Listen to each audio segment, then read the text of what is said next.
O que é o livro da vida? Seu nome está no livro da vida? Bom, eu tenho uma boa notícia para você. Seu nome está escrito no livro da vida. Mas o que significa isso? O que significa livro da vida? O que quer dizer que seu nome está lá? Vamos aprender nesse vídeo.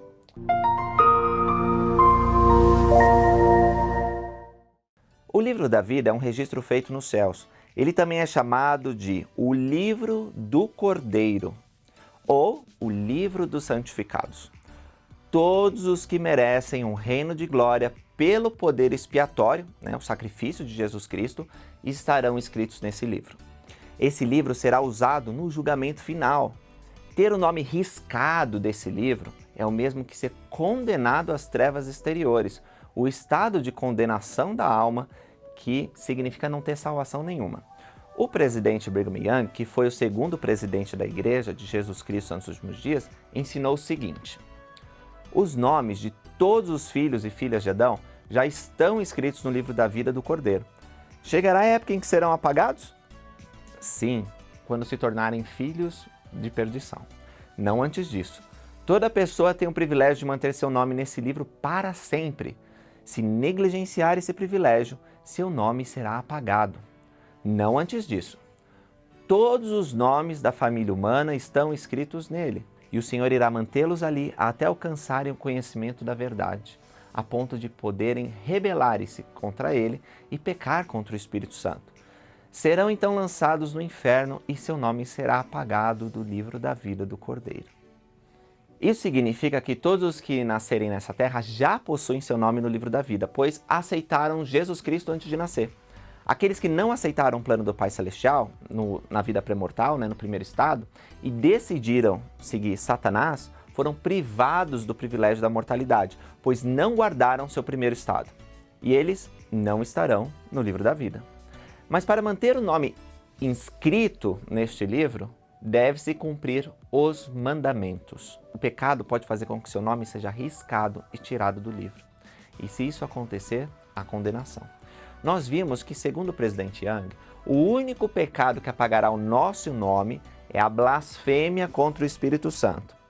Isso nos ajuda a entender que todos os que puderem suportar uma glória celestial e terrestrial ainda manterão seus nomes no livro da vida. Não se preocupe que eu vou explicar exatamente o que significa essas glórias mais para frente. Por mais pecados e rebeldias que as pessoas possam cometer, veja, elas aceitaram Jesus Cristo antes de nascer. E elas vão cumprir pelo menos 2 mandamentos, de confessar que Jesus é o Cristo, pois todo joelho se dobrará, toda língua confessará isso. E o de não cometer o pecado imperdoável.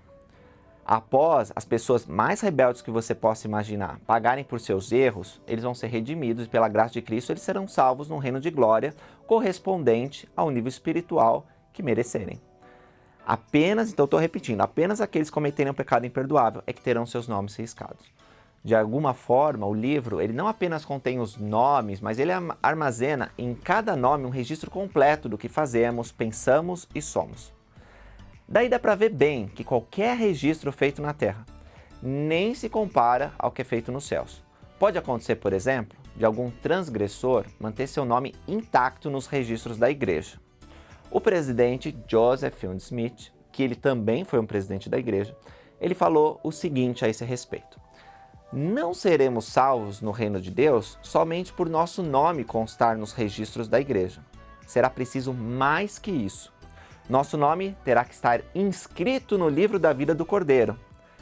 Esta é a prova de que guardamos os mandamentos. Toda alma que não guardar os mandamentos terá seu nome riscado deste livro.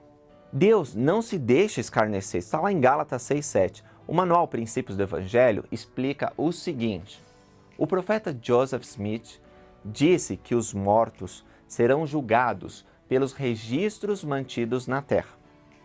Seremos também julgados pelo livro da vida que é mantido nos céus. Todos nós compareceremos ante o tribunal do Santo de Israel. Então, seremos julgados de acordo com o santo julgamento de Deus. João, o amado, lá no Novo Testamento, teve a seguinte visão: e abriram-se os livros, e abriu-se outro livro, que é o da vida, e os mortos foram julgados segundo as suas obras.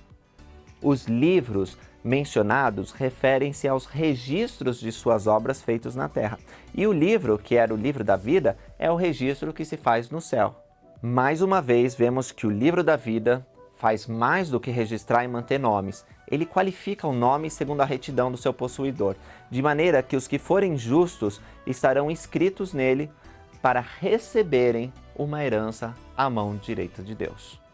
Mas, especificamente, estes serão considerados santos, e é por isso que poderão ser diferenciados dos demais escritos no livro, e herdarão a vida eterna. Nesse ponto, vamos lembrar a doutrina dos reinos de glória, que está nas Escrituras. No julgamento final, nós herdaremos um lugar no reino para o qual nos preparamos. As Escrituras ensinam que há 3 reinos de glória: o reino celestial, o reino terrestre e o reino telestial. Jesus Cristo ensinou que na casa do seu Pai há muitas moradas. O apóstolo Paulo explicou melhor sobre essas moradas quando disse que conheceu um homem que foi arrebatado até o 3º céu. E mais tarde ele falou sobre as diferenças nos reinos de glória. Ele disse que a glória celestial, ele disse que existe a glória celestial, a glória terrestrial e a glória telestial. Ele comparou esses reinos de glória com a luz dos astros para diferenciá-los na mente dos seus leitores. Ele disse: o reino celestial, ele é comparado ao sol. O reino terrestrial, a glória é comparada ao brilho da lua. E o reino telestial, ele tem a luz como a das estrelas. Em Doutrina e Convênio 76, que é uma gloriosa visão que o Senhor deu para Joseph Smith e Sidney Rigdon, o Senhor ele descreve a forma como podemos escolher viver na mortalidade. Explicou que nossas escolhas elas vão determinar para qual reino nós estamos preparados. Nós aprendemos nessa revelação que até mesmo os membros da igreja, eles podem herdar reinos diferentes. Não significa que você é membro da igreja e já tem garantia para ir para o reino celestial.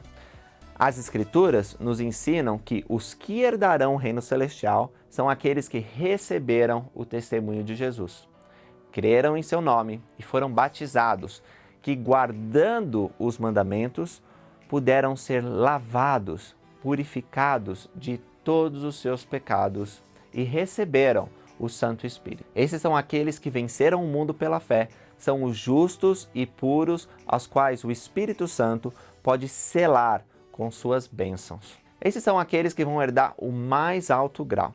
Dentro do reino celestial, aqueles que herdarem o maior estado, o maior grau dentro desse reino, terão que ser casados para toda a eternidade no templo. E eles terão exaltação. Vão viver com o Pai Celestial e Jesus Cristo e vão ser semelhantes a eles. No reino terrestrial irão aqueles que rejeitaram o Evangelho de Jesus Cristo aqui no período mortal na Terra, mas que receberam depois, no mundo espiritual. São as pessoas honradas na Terra, mas que foram cegadas para o Evangelho de Jesus Cristo pelas artimanhas dos homens.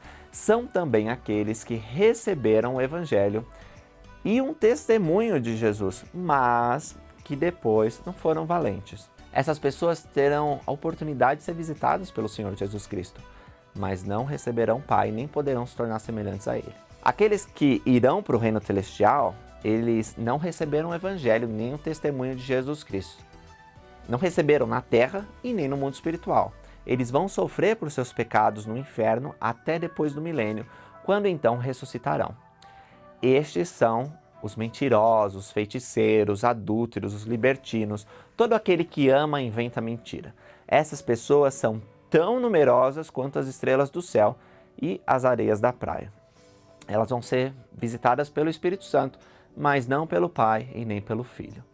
E Deus ama tanto essas pessoas que depois delas pagarem ainda terão um grau de salvação. Pode ver, como Deus é bondoso. Agora, existe um outro reino, que é um reino sem glória, que é chamado trevas. Para lá irão aqueles que ganharam o testemunho de Jesus por intermédio do Espírito Santo, conheceram o poder do Senhor, mas deixaram que Satanás se apossasse deles. Eles negaram a verdade, desafiaram o poder de Deus. Para eles não há perdão, porque eles negaram o Espírito Santo. Lembra, esse é o pecado imperdoável, depois de terem recebido. Eles não vão poder dar um reino de glória. Eles vão viver em trevas para sempre, tormento, miséria, junto com Satanás e seus anjos. Então, o que nós temos que fazer é colocar uma marca celestial no nosso livro da vida. Nosso nome já está lá, e isso é bom. Agora a gente tem que garantir, primeiro, que ele permaneça, e segundo, a gente precisa, assim, metaforicamente, claro, né? Colocar uma estrelinha do lado dizendo, ó, nós merecemos a vida eterna. Isso exige esforço diário. Tornar-se santo e merecedores da exaltação é trabalhoso. Na verdade, é impossível sozinho. Nós precisamos desesperadamente de Jesus Cristo. É Ele que permite que nós possamos progredir, que nós sejamos justificados e santificados. Esse milagre exige nosso esforço pessoal constante, que pode ser resumido assim, ó. Nós precisamos exercer fé em Jesus Cristo, nós precisamos nos arrepender de nossos pecados e guardar todos os mandamentos. O elder Richard G. Scott, que serviu no Quórum dos 12 Apóstolos no passado, ele disse o seguinte: todos nós recebemos o mandamento de arrepender-nos e invocar-nos a Deus, continuamente por toda a vida.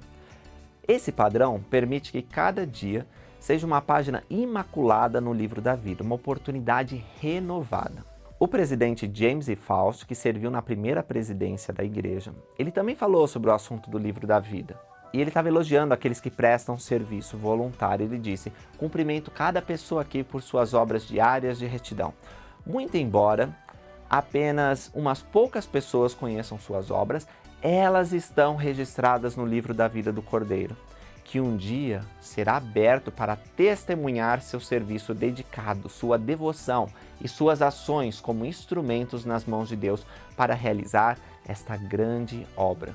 Bem, já que eu citei vários apóstolos, tem uma outra citação que eu gosto muito que está relacionada ao tópico do livro da vida. Eu vou trazer para vocês, é do elder Jeffrey E. Holland. Ele disse o seguinte: um dos desafios enfrentados pelos fiéis é darem-se conta de que às vezes aqueles que não são obedientes e dignos parecem receber tantas bênçãos temporais, quanto aqueles que fazem sacrifícios e servem, ou até mais. Os santos devem ser fiéis até o fim sem fazer muitas comparações com as pessoas ao lado. Não há dúvida que o sol nascerá também para os infiéis, e talvez, em algumas ocasiões, brilhará ainda mais do que para os justos.